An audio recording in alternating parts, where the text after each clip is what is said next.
Profesor, buenas tardes. En esta oportunidad le voy a explicar sobre las funciones ejecutivas.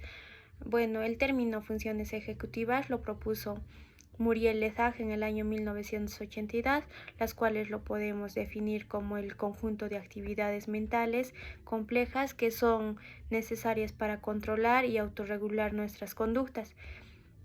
Bueno, las funciones ejecutivas son muy necesarias para organizar, planificar y guiar, regular y evaluar nuestro comportamiento para que así nosotros podamos adaptarnos al entorno y alcanzar nuestras metas. Primeramente tenemos lo que es la memoria de trabajo. Esta función fue desarrollada por Alan B. DeLay en el año 2000, quien él lo define como un sistema que permite almacenar y manipular información de manera temporal para realizar tareas complejas como comprender un texto, resolver problemas o razonar. Esto es como una mesa de trabajo mental donde mantenemos la información necesaria mientras realizamos una actividad. Por ejemplo, cuando una persona escucha un número de celular y lo recuerda mientras lo marca, o también cuando se realiza una suma mental sin necesidad de escribir los números.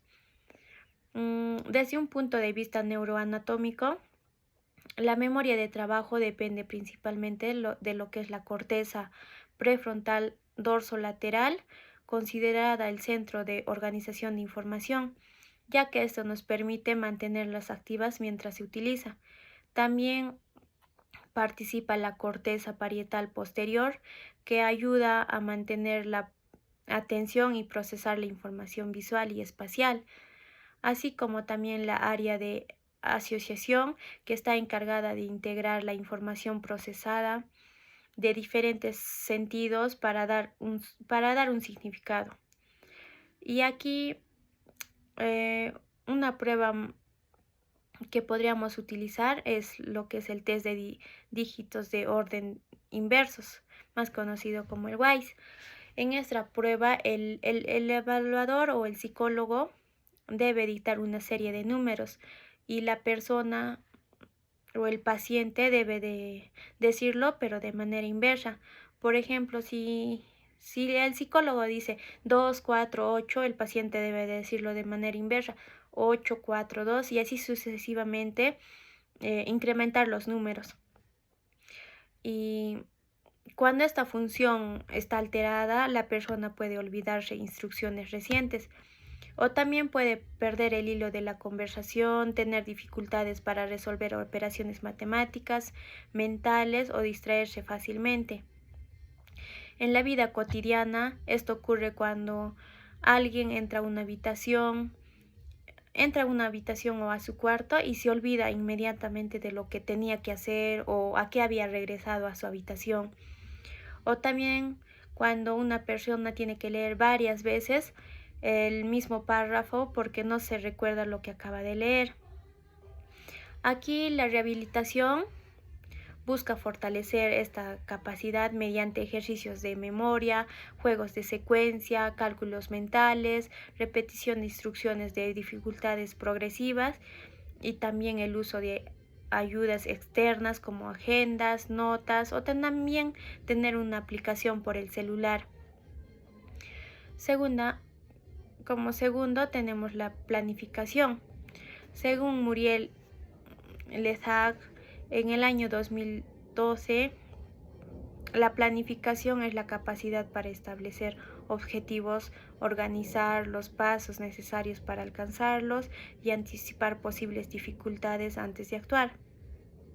En otras palabras, permite pensar antes de hacer las cosas y elegir la mejor estrategia para cumplir una meta. Un ejemplo podría ser en realizar una exposición, porque primeramente tú tienes que averiguarte, sacar información, después de ello tienes que realizar tus diapositivas y finalmente tienes que estudiar para que tú puedas presentarla. Esta función depende principalmente de lo que es la corteza prefrontal dorsolateral derecha, que es responsable de organizar las acciones y diseñar estrategias. También aquí interviene lo que es la corteza cingulada anterior, que ayuda a mantener la atención y supervisar los errores durante una ejecución. Y también los ganglios basales, que son estructuras que facilitan iniciar y coordinar movimientos y conductas dirigidas hacia un objetivo.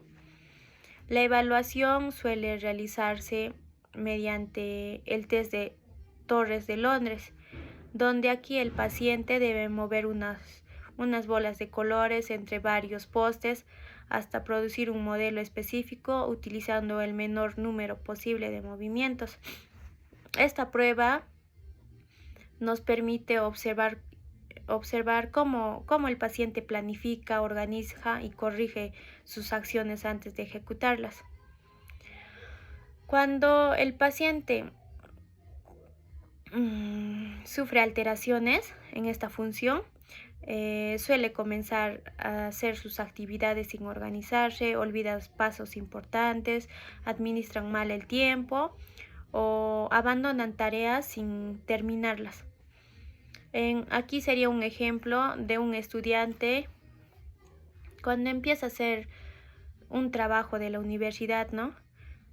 Y aquí un universitario realiza un trabajo de la universidad el día anterior a la entrega porque no organizó bien o adecuadamente su tiempo.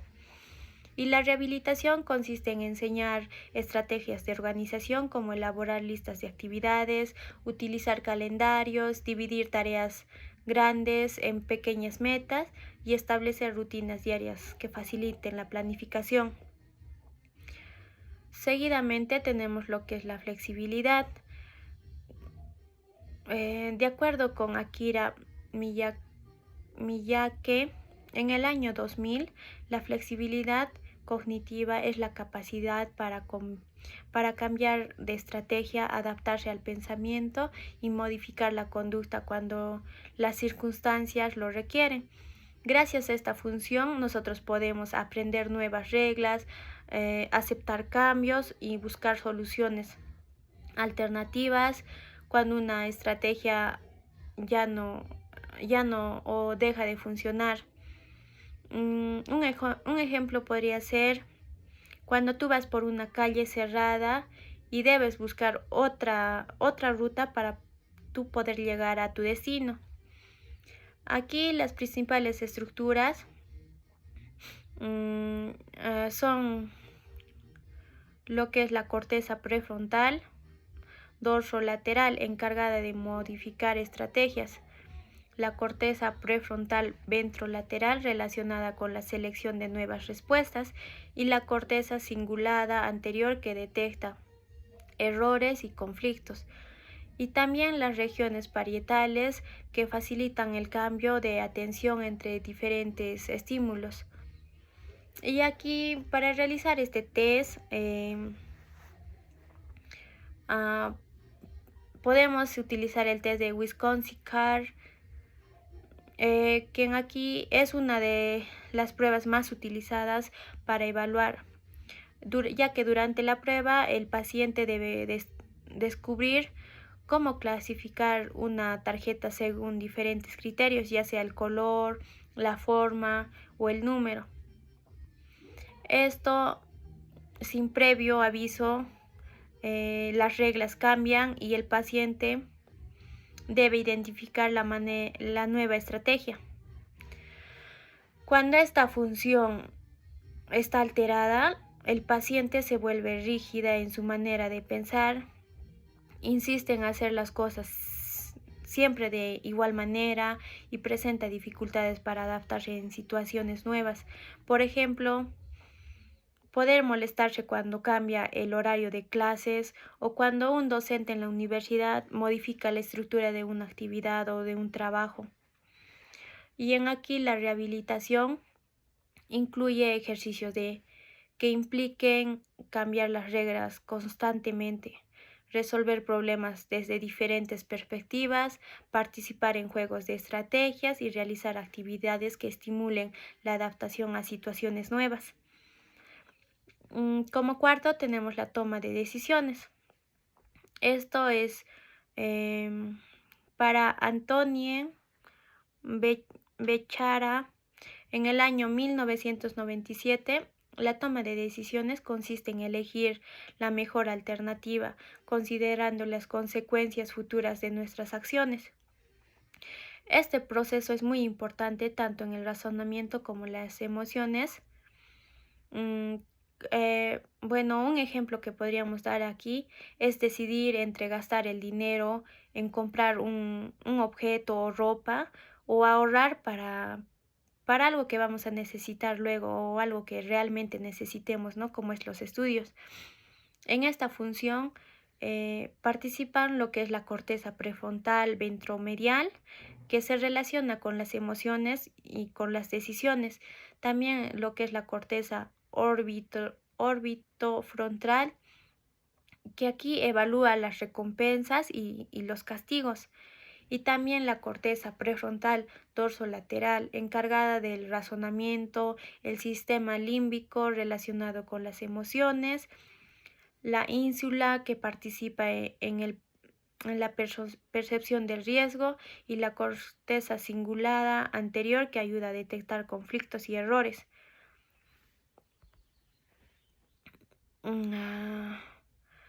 Y bueno, aquí el test que podemos utilizar es de Lowa Gas-Blink del TAG. Esta en la que la persona o el paciente debe elegir cartas de 4 mazos y algunas de estos mazos ofrecen ganancias inmediatas, pero producen pérdidas importantes, mientras que otras ganancias menores y mientras que otras son ganancias menores y aunque más seguras. Y aquí el paciente debe aprender cuáles de las opciones son beneficiosas para él, ¿no? Y en lo que es las alteraciones puede provocar impulsividad, dificultad para prever consecuencias, decisiones arriesgadas o problemas económicos y sociales. Por ejemplo, cuando una persona puede gastar todo su sueldo en compras impulsivas que él tiene y sin considerar sus obligaciones. Y aquí la rehabilitación se centra en enseñar técnicas para analizar ventajas y desventajas, también anticipar consecuencias, controlar impulso y practicar la toma de decisiones mediante situaciones simuladas. Como quinto tenemos lo que es la fluidez verbal. Y aquí, según Arthur Benton, en 1968, la fluidez verbal es la capacidad para recuperar rápidamente palabras de memoria y expresarlas de manera organizada. Esta habilidad es esencial para que nosotros podamos comunicarnos con facilidad. Por ejemplo, cuando una persona debe explicar un tema en la universidad o participar en conversaciones o dar un punto de vista. Y bueno, las estructuras cerebrales más importantes son la área de Broca, que es responsable de la producción del lenguaje, el área de Wernicke, encargada a la comprensión, el hemisferio izquierdo, donde se localizan la mayoría de las funciones del lenguaje, y la corteza prefrontal dorsolateral izquierdo, que organiza la búsqueda de palabras. En aquí podemos evaluar lo que es el test de fluidez verbal fonológica, más conocida como el FAS, donde el paciente dispone de 1 minuto para decir todas las palabras posibles que comiencen con una letra, ya sea por ejemplo la F y todas las palabras que empiecen con F o con todas las palabras que empiecen con A. En aquí, cuando esta función sufre una alteración, la persona tarda en encontrar palabras o también habla con pausas frecuentes o utiliza expresiones muy generales como esa cosa, así como que no se recuerda y termina diciendo esa cosa, así. Estos pueden afectar el rendimiento académico y también las relaciones que tiene con su entorno. Y en lo que es la rehabilitación, se puede realizar ejercicios de denominación, juegos de palabra, lectura en voz alta, conversación dirigida y actividades que favorezcan la ampliación del vocabulario. Y como último tenemos lo que es la resolución de problemas. De acuerdo con Donald Stunz y Robert Nick, en el 2002, la resolución de problemas es la capacidad para que nosotros podamos identificar la dificultad, analizar la información, generar alternativas y seleccionar la mejor solución. Es una habilidad muy importante en la vida cotidiana. Por ejemplo, cuando una persona organiza un presupuesto porque sus ingresos no alcanzan para cubrir todos sus gastos. Y aquí las principales bases neurológicas, las primeras bases neuroatómicas son la corteza prefrontal dorsolateral, que se organiza el razonamiento, la corteza prefrontal ventrolateral, que ayuda a seleccionar respuestas adecuadas, y las regiones parietales, que integran información necesaria para encontrar soluciones. Y una de las pruebas que se puede realizar en esta función es las matrices progresivas de Raven, donde el paciente observa una serie de figuras con un espacio vacío y debe identificar cuál completa correctamente ante el patrón lógico. Cuando esta capacidad está alterada, la persona o el paciente encuentra dificultades para analizar situaciones nuevas, generar soluciones o adaptarse a problemas cotidianos. Por ejemplo, puede bloquearse ante un inconveniente sencillo, como reorganizar sus actividades cuando cambie su horario de trabajo. Aquí la rehabilitación incluye ejercicios de razonamiento lógico, resolución de casos prácticos o rompecabezas, juegos de estrategia y actividades que enseñan a analizar un problema paso a paso antes de actuar. Gracias, docente.